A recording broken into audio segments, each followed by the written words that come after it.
Welcome to Beyond the OR with Dr. Kevin Brenner. I'm a board-certified plastic surgeon in Beverly Hills. I want to take you beyond my world of plastic surgery, diving deep into exciting hot topics and delving even deeper into compelling characters that I've met along the way. We'll be talking with attorneys, actors, comedy writers, Navy SEALs, and many other fascinating and inspiring people with truly intriguing stories to share. So let's jump right in. Welcome back to Beyond the OR. Today we are remote with a very special guest. Today we're taking a little bit of a turn and we're going to delve into the world of real estate with high-end real estate agent Athena Brownson. She has a very unique spin on being a realtor, and more over and above that, she has a very interesting background because growing up, she was a professional skier, and her skiing career got sidelined by illness, one being breast implant illness, which we've discussed before, the other being Lyme disease. So we're going to hear about how those affected her career and how those are affected her now and how it has changed her entree into real estate. So welcome, Athena. Oh, and you forgot. She's also super cool. Oh, I thought That's that true. was the most important But part. I'm just kidding. Thank you for But that's having why me. we invited her, Elizabeth. Yeah, that's true. That's a prerequisite. Yeah, I don't. Okay. Yeah, no mean people are allowed on the show. I don't think we've had a mean person yet. We haven't. No. I'll try not to be that one then. Yeah. So thank you for having me. Maybe Couldn't be more we've had excited. one mean person. One. But we didn't find out until way later. Yeah. Yeah. Okay. All right. So we're remote. It's true. Welcome to my city. Welcome to Denver. Thank you. It's good to be here. A little windy. So you and I met as doctor Yeah. and patient, and we can go over that. But just in talking to you in the office, you have we have interesting connection, but you also have a very interesting history, background, childhood, and a completely different and interesting career now. So you grew up around here, right? Yeah, I was born about 10 minutes from here, and I grew up in Breckenridge, which is a little mountain community about an hour and a half west. So I grew up on snow. I like to say I was pretty much skiing at the time I was walking. My dad was a professional skier / adrenaline junkie, so I never had like a chance. I mean, I was on snow all the time, and I went pro when I was 15. And when you say like pro in the world of skiing, What does that mean? I was a slope style skier, so I was one of those nuts that would go off of big jumps and do half pipe and compete in X Games and that type of. That was my genre. So definitely, not easy on the body, so to speak. But You weren't just doing like the green runs down the mountain. not so much. I feel like I probably wouldn't have blown 9 ACLs and broken a couple necks on the greens. But right, you never know. I didn't mention any of that, but I want to hear That's about just it. an added bonus. Oh, yeah. But no, yeah, when you go pro as a skier, it's really means you're getting your first sponsorships. So as a young 15-year-old, I started getting paid by different, Under Armour to wear their clothing and electric goggles and skull candy to use their equipment. And really, I mean, it's a kid's dream come true. It was everything that I'd put all of my effort and passion into as a kid. And I always say that skiing was probably the best business school that I ever could have gone to. And it really was. Like, you look at real estate and the competitive nature of it, especially in a market like Denver, and I see the basic principles of being an athlete and the discipline, accountability. I mean, I had hard coaches. I was 15, but if I talk back, I was hiking the mountain for the day. I was not taking the chairlift. But you need that in a to. sport like that level. Yeah, definitely. What does that feel like? Well, how did you feel at 15? That's a tremendous amount of pressure, right? So you have not only your Yeah. family, but you have sponsorships now. At 15, that's a lot of pressure, a lot of responsibility. How did that? That's a great question. I think because I started at such a young age and I did have a father that also had the same psychoses of being an athlete, that I learned from a very young age to turn nervous energy into excited energy. And did that mean that I was thrilled about, hiking the mountain when I talked back? Or no, but it was part of showing up. And it really was a lot to put on a young person, for sure. I recognize that now with my, therapy and adulthood and all the things you uncover. It was definitely, but it was what it took to be the best. And they really taught me the principles of resilience and what grit is and what it takes to be the best. And I honestly feel that at the time, I might not have appreciated or even understood what it was that I was learning and what they were teaching me. But they're principles that have probably saved my life through, some very rough chronic health issues. And they've also allowed me to continue thriving as, a very successful real estate broker, while going through what I like to call my own personal little nightmare hell. The last 8 years of being sick, which we'll get into. I don't know that had I not learned grit, I don't know if you learn grit until you're in a situation that you have to. And so when I was young and when, I was getting frostbite so badly that my heels were turning black for weeks at a time. Oh my God. My toenails would That's fall rough. out. This was just part of it. Like ballerinas, their toenails That fall. sounds more like abuse than training. Yeah. But like what sport isn't in a little bit? Yeah, exactly. So for how many years were you competitively skiing? Yeah. So from age 15 till So keep in mind there were injuries in there, but Right, a little over 10 years and I was skiing about 300 plus days a year. I was following the snow to the southern hemisphere when it was summer here. So I did our summers in New Zealand and Chile and Argentina. And then when it was time to ski again and I was extremely fortunate growing up in a mountain town where the high school and middle school accommodated this very well. We had a tutor that traveled with us. When I was in Colorado, I got out of school at 10 a.m. every day to go skiing. And I got credit for it. Yeah. I don't know how I'm learned anything in life because I pretty much went to 2 classes and then went to class on the mountain. But honestly, like I said, you got the school of life. My ski coaches were some of the best human beings, but they were the hardest. They were drill sergeants. Right. But it takes a special kind of talent. You have to have the talent, right? Coordination, talent, athleticism. Something. But yeah, I would think that training 300 days a year you'd be a pretty good skier. Yeah. I was good.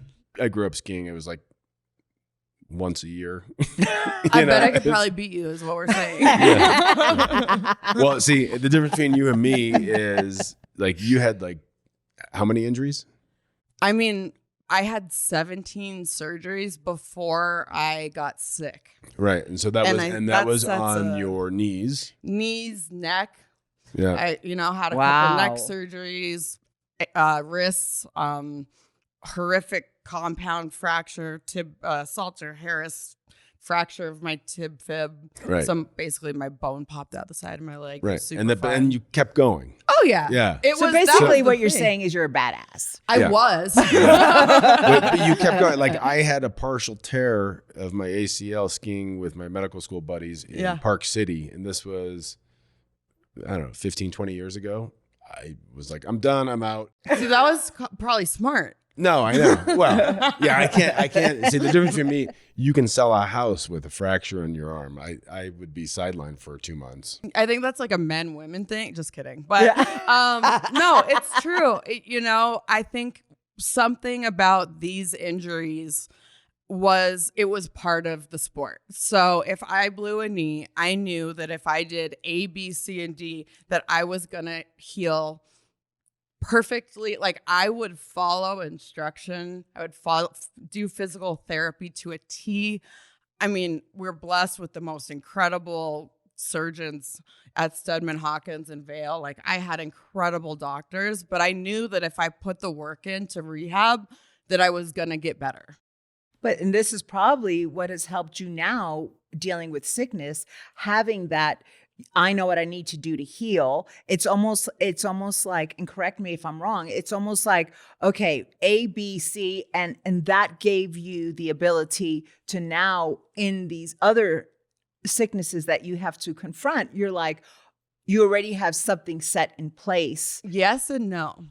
I'll say yes and no. Okay. Because when you start looking, so it almost is like a snowball effect. When Right. one thing in your health kind of tips that, I like, we use the term toxic burden. Like, Right. your body can withstand so much. Right. So you look at my history and say, okay, this is a young adult that had 17 surgeries and then, is genetically predisposed to autoimmune diseases, is genetically has the trait for Ehlers-Danlos syndrome. Like these are all That's not good for a skier. No, it's not. That's probably why I blew so many knees. Seriously. I have right? like my Dr. Hackett would call me a circus freak. Ehlers-Danlos is what is that? It's a connective tissue disorder. Okay. So it's like your hyperflexible. collagen and your skin and your ligaments and everything is just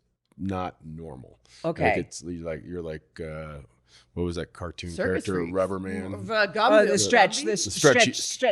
Gumby? Yeah.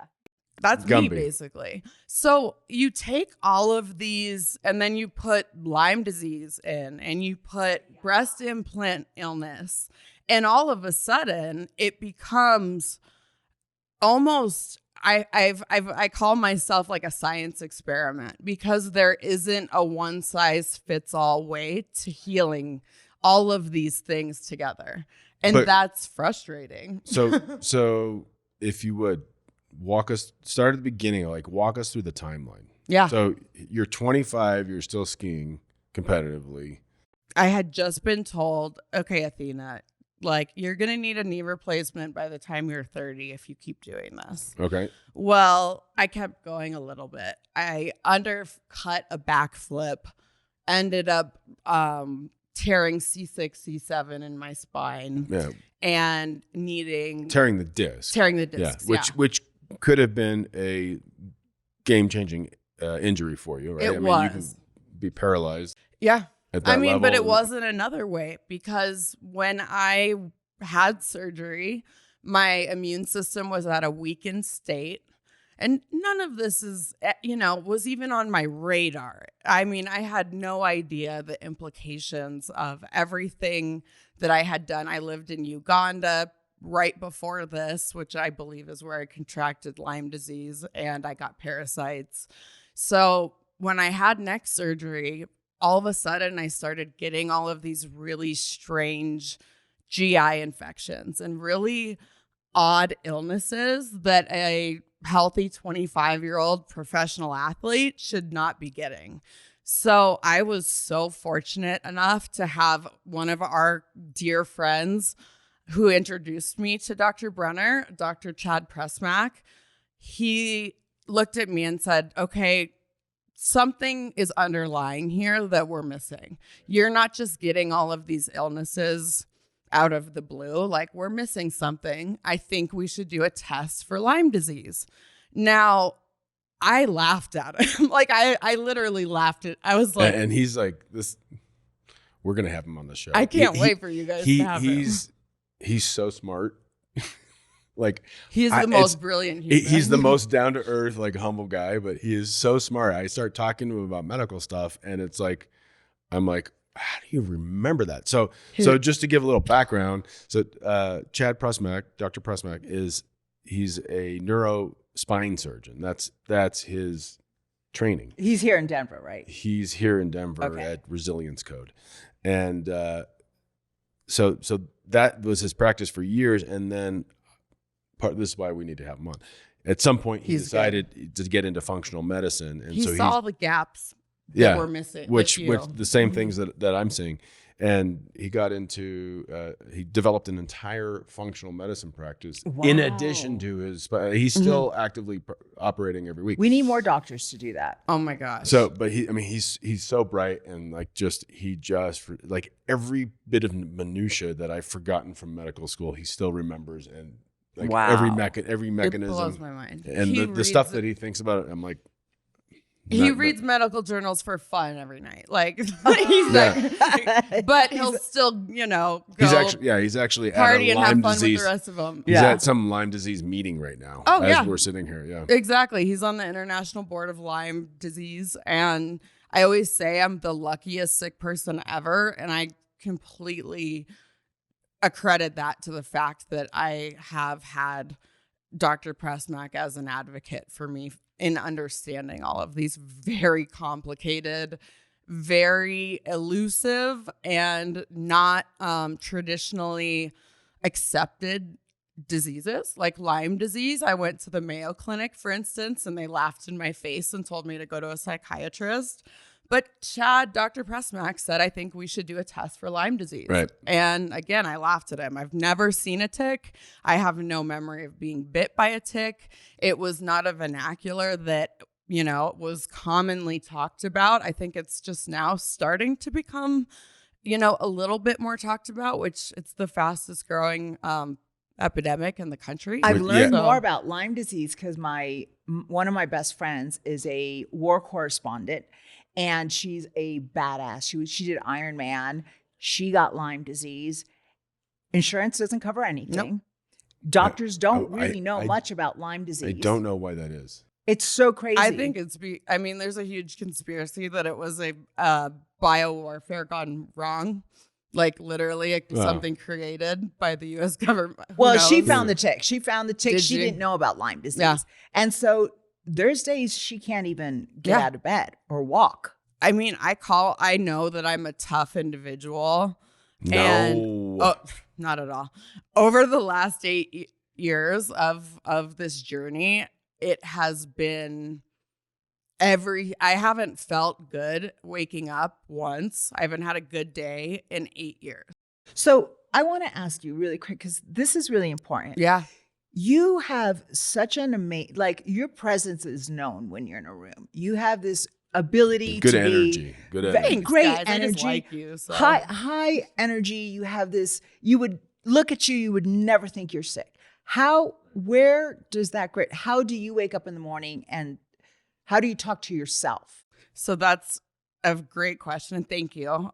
Because it's definitely something that I really hope to be able to help other people with at some point, because going through invisible illness and chronic illness, people look at me, they have no idea I'm sick. Every doctor I have is pretty much said, we've never had a patient that is not just bedridden with the amount of illnesses that have, basically accumulated or come to the surface from having the weakened immune system and allowing Lyme to take over my body from there. And the thing about Lyme disease is it attacks everyone differently. Depending on what you're genetically predisposed to. Right. And don't you have different symptoms? Every day could be a different symptom. Exactly. Right? It's like a mixed bag. You never know. There's so much we don't know about it, which is scary. It's kind of like mind-boggling to me, because we learned about Lyme disease in medical school. It's not like this is something new. In our microbiology class, you learn about bacteria, viruses, parasites, everything, fungus, everything. And so it was, we always knew it. There was a textbook kind of classical presentation of it. And I never really gave it much thought, because plastic surgery, not infectious disease, right? So I don't come across it now.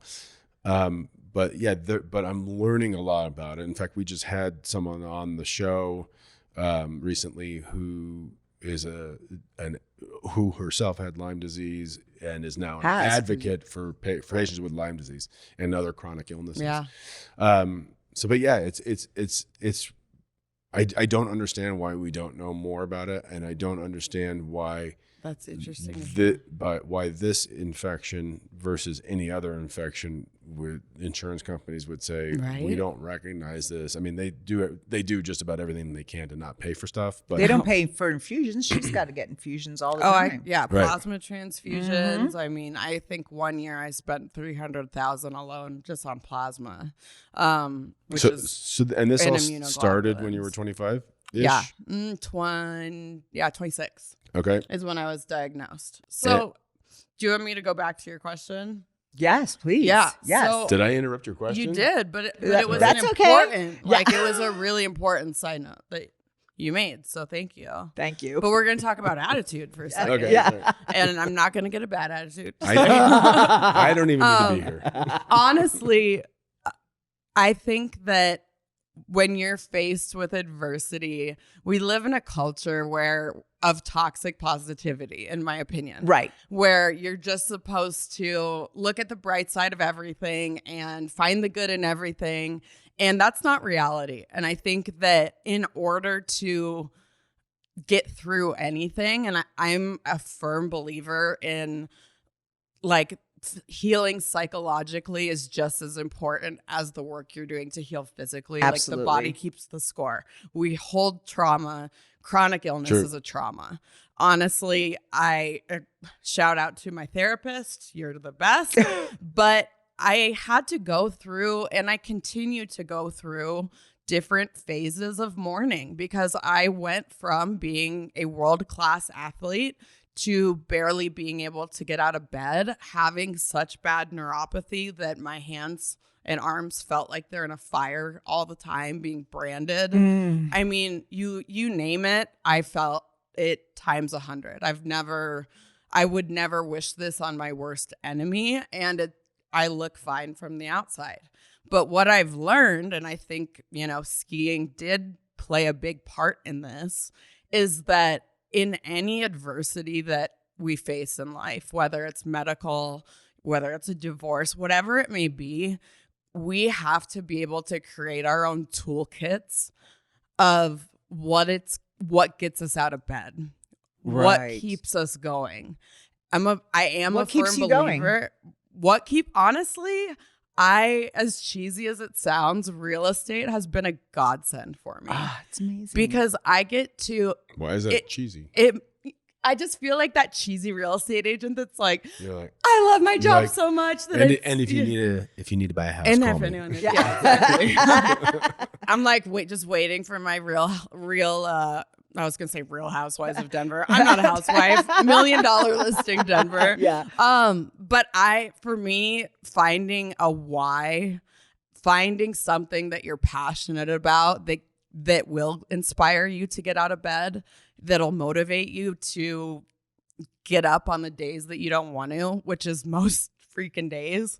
But my clients are my family. I mean, 98% of my business is repeat or sphere or, a referral from a close friend. So I'm working with people that I'm completely transparent about what I'm going through because every month I'm getting 4 days of transfusions and immunoglobulins. Like I do have a team behind me that supports. I mean, I don't know how I got so lucky to have the world's most amazing assistant and buyer's agent. Like I have the best team, but more importantly, I've created a real relationship-based business. I'm sure you can relate. Like you have, you create connections with people, and that that alone is enough to get you to where you need to be. Well, especially when. Thank you for that answer. Yeah, I mean, especially when what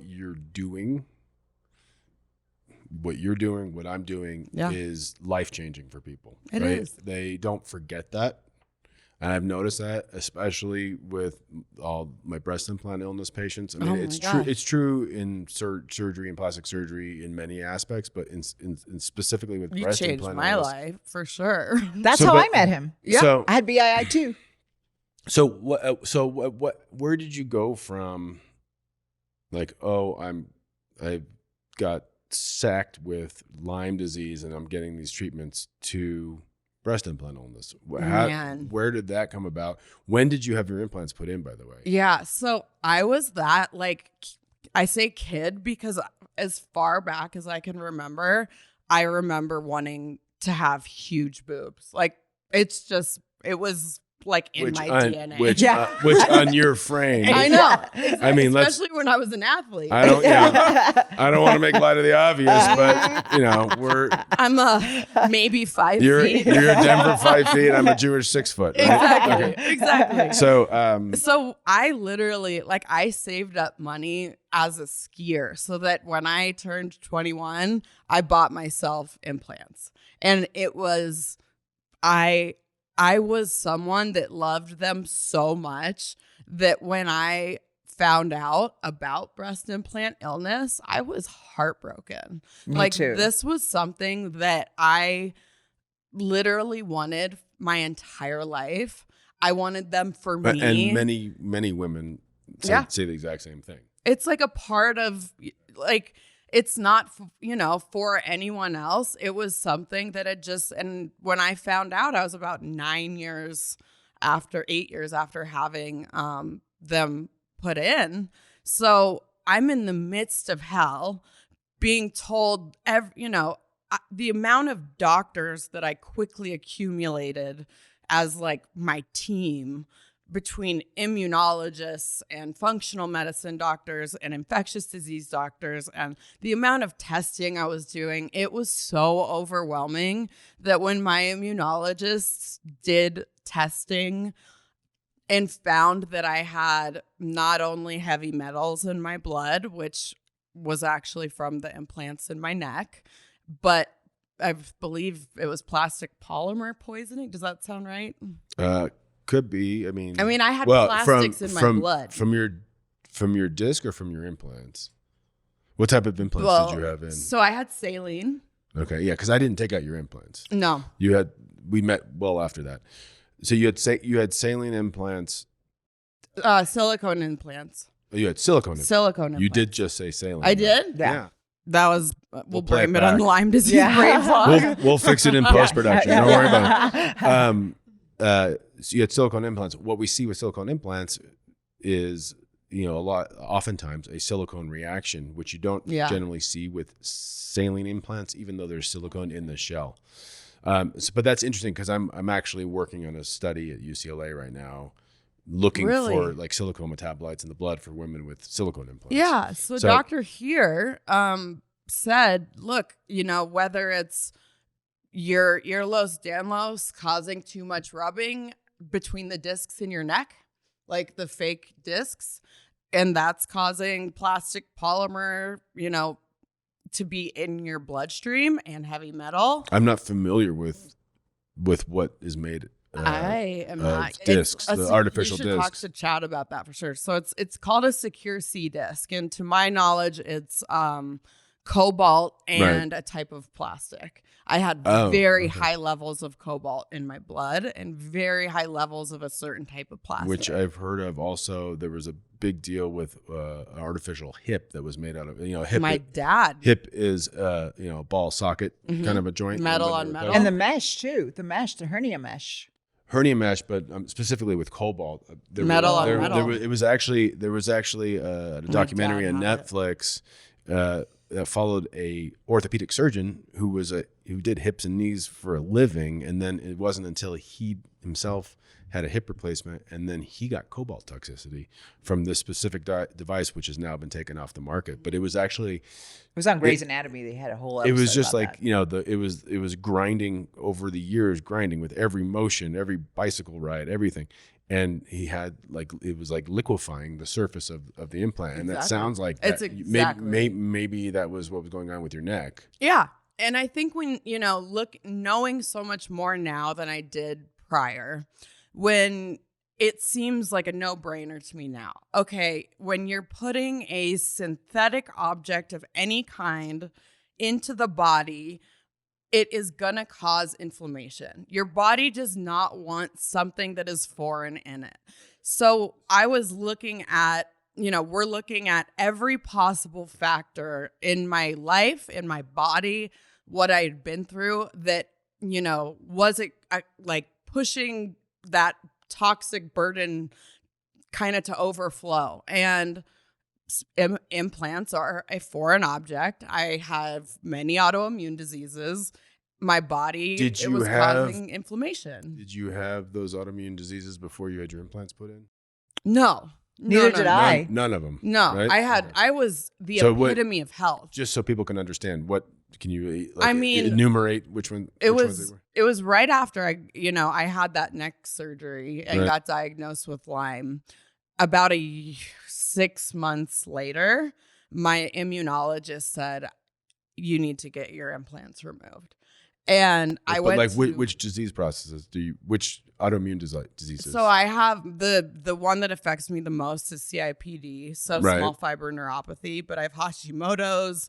I had elevated GAD95. I'm missing something. It'll come to me. We'll call it brain fog, but CIPD is the biggest and thing. That's what you're still dealing with. Yeah. Along with the Lyme. And co-infections. Have any of the other processes gotten better? The symptoms that you're having? Since the removal, right? Of a breast implants. One thing changed a lot. So I developed a very unique and very rare electromagnetic frequency sensitivity. Now, if you go on Netflix and watch the show Afflicted, that's the only other time I've heard this mentioned. But I basically, anytime I would pick up a phone or a computer, I would get electrical burns all over myself. Now, this still does happen. To a much lesser. I'm a realtor, so I literally have lead gloves that I'll wear some days, or a lead blanket. But it got to a point where I had to move. You need to walk around in a Faraday bag. You know what those are? I have a Faraday tent. Trust me. I moved into a RV that wasn't connected to power in, good old Wheat Ridge, about 20 minutes away, because I couldn't go into a supermarket. I couldn't drive my car that had a bunch of Bluetooth, and it would physically send me into muscle spasms, burns. I was living in hell. And that did improve after. Does it still exist in my everyday life? Yes. And it is one of the most frustrating, because it feels like a science fiction novel. That doesn't feel real, but I'm experiencing it, and I can show people look, I just used my phone for 40 minutes. I have burns all over my hands. But I do believe that, because even when I use the phone, I never put it in my ear, because when I put it in my ear, that explains a lot about our conversation. Yeah. I was what did you say? What'd you say? I'm the same way. I'm I'll get a migraine. Yeah. So I get a weird sensation in my ear. And then a dermatologist just told me this, that you get molds. Sometimes those molds that you get in your ear is from the cell phone. Because I go, you have mold in your ear? Mold. Oh, like a mold. Mold. Not mold. MOLE. Yes. Like guacamole. Yes, like Okay. guacamole. No. Yeah. So you can get it's skin radiation. cancers or pre-skin cancer? Yeah. And you know what? I was setting up my house with Comcast to be more hardwired, so that I could turn off my Wi-Fi at night, so that I had a landline, so that I could use Ethernet. I'm, trying to make it as EMF friendly as possible. Is Comcast one of your sponsors? No. Okay, I just want to make sure. No, I wish I don't have sponsors anymore. If anyone wants to sponsor me, I don't know what store, I want a sponsor too. Yeah, you should get one first. I would love to have a sponsor But no, for anything. Ever since 5G unrolled, he said the guy that worked at Comcast in Florida on the phone was giving me tips on how to handle it, because he had heard of so many more cases of this becoming an issue when 5G came out about 2 years ago. Right. 3 years ago. Yeah, I've heard that. I've heard it too. And then, of course, on social media, you see like a lot of conspiracy theorists or people who are labeled as conspiracy theorists talking about it. But that's the problem with the internet too. But there It's is. like, I mean, I do have an there's EMF blocker on my phone. Good. Yeah. Chad will be proud. There is legitimacy to a lot of things that are out on the internet. What happens is we're so overflowing with information that we don't know what to believe and what not to believe, right? Don't you feel like I feel like I have so much information in my brain that sometimes I agree with you. As far as medical, I'm talking not politics, but as far as like medical, like, you know, it's hard to know because and a lot of this is new and there aren't necessarily solid answers. And going back to what we said earlier about, you know, when you get a typical injury, you can do A, B, C, and D and get better. But a lot of these autoimmune diseases, infectious diseases, you know, luckily breast implant illness is something that can be handled head on. But when I went to my plastic surgeon, he's a great guy. He was a great surgeon. Mm-hmm. But when I went to him to have them removed, he looked me in the eye and said, there's absolutely no such thing as breast implant illness. It's a bunch of women on internet. Exactly. It was basically, and I am at my, you know, probably one of the sickest points in my life when I'm going to him saying, I need help. I need to get these removed. I need to make sure that we're doing it properly and getting rid of the capsule. And this is something that had not, you know. What year was this? 2020. Right. Yeah. 2020. Well, so it was just starting to be talked about. I mean, I probably didn't hear the term myself until about 2017, 2018. Wow. Yeah. Like I had a trickle of patients come in with wanting their implants out. They were sick. And like, I mean, I didn't at that time believe it necessarily. Is that how you picked up on it? I didn't really know it at that time. Yeah. And, but it was probably around 2019, 2020, where it started being talked about. But even now in 2024, there are plenty of surgeons that think it's a bunch of bullshit. Most. I mean, I think a lot of surgeons think I'm a quack, but I'm not. I'm like the best quack. I'm probably more well trained as a plastic surgeon than many what plastic you did surgeons to me. who we're talking about. So life changing. But yeah, it is a phenomenon, and a lot of people do better.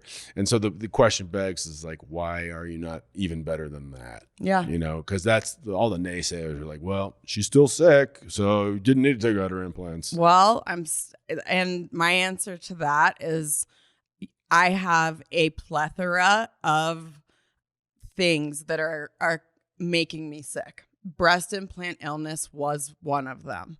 So by removing that factor that was causing inflammation, we are taking one thing off the plate. Now, I still have the 2 co-infections that I got with Lyme, Bartonella and babesiosis, which are both extremely difficult to get rid of. They're both spirochetes that can pass through the blood-brain barrier like Lyme, and they screw themselves into your cell so deeply that I'm currently going through treatment for, and it is, they told me it screws up the cellular metabolism. It does. Yeah. And they told me this is going to be harder than chemo. Like this is going to make you feel like you're going to die every day. And I'm not, it has been the most miserable thing you could ever imagine. But it's because I had, looking at my history, looking at the number of things that accounted for why I am so sick, it was not just my implants. That was one factor that we got rid of. And now we're continually addressing the other items. And until we do that, I'm not going to be better. Well, and just because you have other illnesses, why wouldn't you remove, like if it could make you feel better? Especially because you have that. Anything that you can do, like when you're in a position of illness. And I think that's something that I would really want to advocate for is the thought process for women in, okay, what are the factors in my life that I like? How many surgeries have I had? Am I genetically predisposed to certain illnesses? Like, are my parents healthy? What are the things in my body already that if I add a implant to could be the factor that pushes everything overboard and I end up really sick? Like, really being an advocate for yourself and understanding that these are not just silos that, are not connected, because everything in our body is obviously connected. So if I'm adding inflammation to a already inflamed environment, of course my body's going to attack it and I'm going to get sick. Well, like all of my BII patients, they need to be their own advocate, and you hear it not infrequently, right? I mean, I'll come in, I'll be interviewing them, and they've been to 20 different doctors, et cetera. And they all treat you like you're crazy. Oh, it's stress. Oh, I feel like I've talked about this before on the show, that females aren't listened to at doctors as much as males. We're always pushed aside as far as there's some aspect of that. Yeah. So before we run out of time, I also want to get into your career path now. Yeah. Right? Because it has adjusted because of all of this. Yeah. So how has your journey through all these medical illnesses, right? And a state of mind where every day with Lyme, I see it with my girlfriend, every day is a different day. Every day is a different way. Like some days she's not audible. She's a reporter. She can't talk. So there's days, so every day. And so here you are, you keep going. That's that athlete. That's that pro in you, right? What does the real estate, what does your career now give you? Yeah. That maybe helps you heal or gives you hope, and what is it about the real estate that just... As I have gone through this health journey, I have realized the importance of the environment that is your home. Home is a basic human need, like shelter. So what people do not realize, and what I love, not only developing my own properties in a sustainable and as healthy as possible way, because it's terrifying the type of chemicals that are found in building materials that people are not aware of.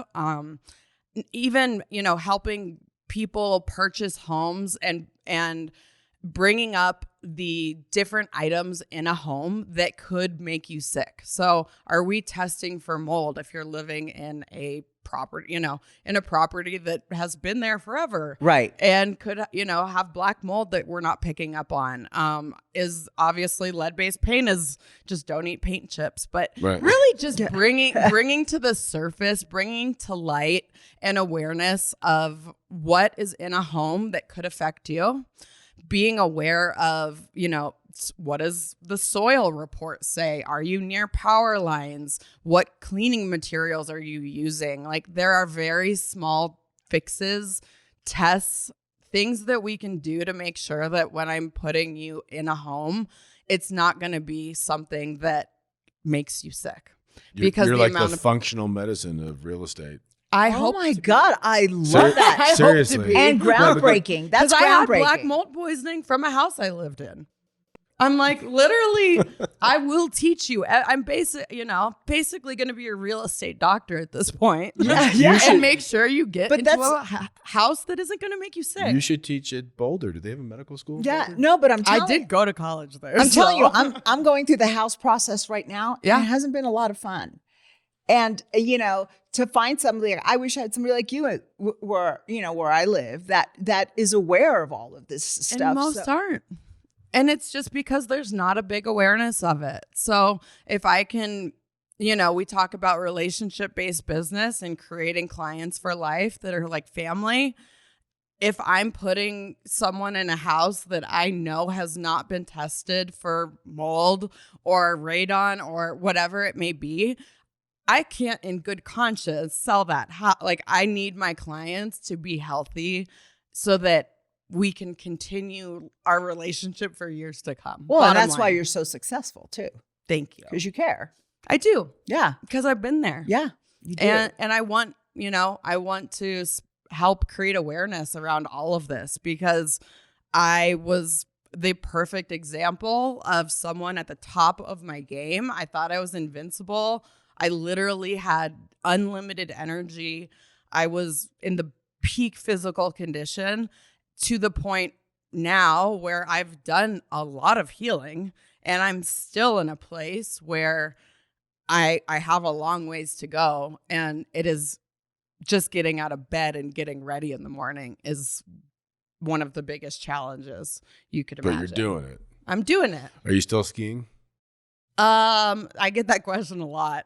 No, only because I have no middle ground. It's 0 or 100. Yeah, And so- if I'm putting skis on, I'm probably not going to be doing things that are smart. So I gracefully retired. That's fair. Duly Fair. noted. Duly noted. I went to a less contact sport, real estate, but I don't know if it's less contact. I just haven't gotten hurt as much. There's a lot more backstabbing in real estate than skiing. So Athena, before we wrap the show, Dr. Brenner asked somebody, he asked this question to every guest. And that is if you weren't doing real estate, if you hadn't gone into professional skiing and then changed avenues to real estate, what do you think you would have done with your life? Like, were you studying anything in particular at Boulder? Yeah. I was an art history and architecture major because I wanted to be an interior designer. I was always involved in homes. And before that, I wanted to be an orthopedic surgeon. And then I talked to all my orthopedic surgeons about everything they went through. And I decided that was the worst idea ever. I didn't want to go to med school.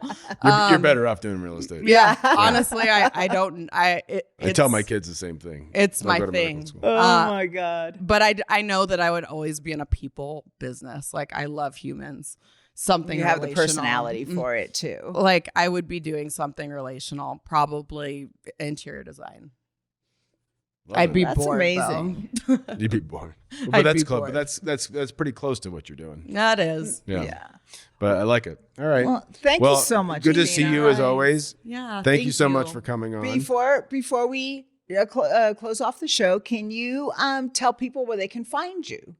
In Denver, just kidding. Yes, absolutely. So I'm going to send you to my Instagram because it is the hub of, it's got everything you need. Phone number, email, website, all my good stuff. So it's my first and last name, Athena, Athena, Brownson, Brownson, realtor, realtor, in case you didn't know how to spell that. You can find me there. Seriously, don't hesitate to reach out. If it's about homes, cool. If it's about chronic illness, invisible illness, adversity, like whatever it is, I don't bite. I clearly like to talk. So let's connect. Awesome. Thank you guys for having me. Thank you so much. Thank you. Thanks so much for listening to Beyond the OR with Dr. Brenner. Make sure to subscribe, like, and follow so you don't miss any future episodes. In the meantime, hit me up on Instagram, Twitter, and TikTok at Kevin Brenner MD and KevinBrennerMD.com.